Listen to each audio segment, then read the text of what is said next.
在消耗俄罗斯的同时，美国正在整合世界三大集团，对中国发动攻势。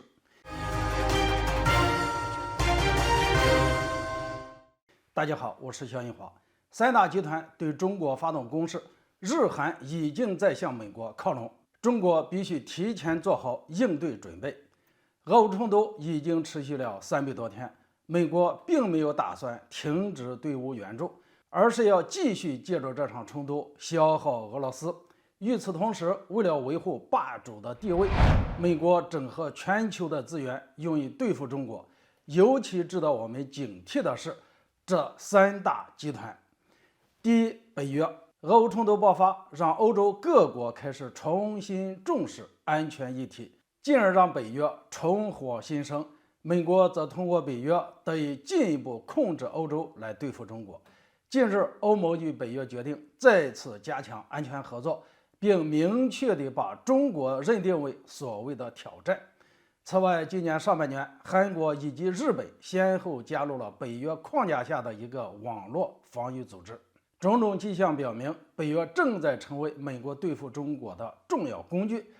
如果未来北约介入亚太事务，中国周边的安全形势将面临更多的挑战。第二，七国集团。在俄乌冲突中，七国集团是在经济领域对俄围剿的主要平台。例如，为了打击俄罗斯的能源经济，七国集团便公布了俄石油限价令，使得俄油出口时在运输方面将面临诸多的阻碍。今年，日本将担任七国集团的轮值主席国。在美国的煽动怂恿下，日本必然会借机把七国集团的矛头直接指向中国。岸田文雄在与英、意、法等国领导人会晤时，就曾公开叫嚣过七国集团要团结应对中国的经济胁迫。所以可以预料的是，在今年5月份的七国峰会前后，七国集团在涉华议题上会大做文章。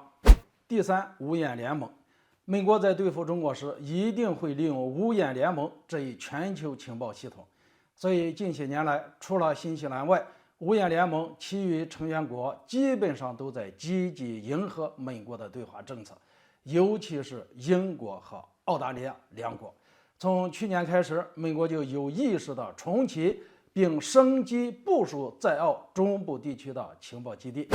此外，美英两国的情报机构负责人去年还曾罕见同台，大肆渲染中国威胁论，并公开宣称未来美国将向英国分享更多关于台海的高级情报。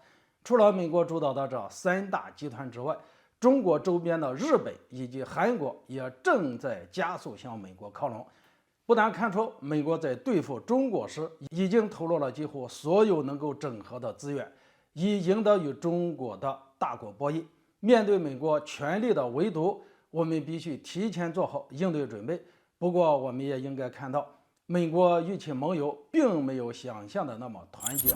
美国的大多数盟友并不愿意卷入大国的博弈，比如澳大利亚等国就在回调对华政策。大多时候，这些国家只是雷声大雨点小，并不愿意牺牲自身的实际利益而为美国卖命。好了，今天就说到这里，咱们下次见。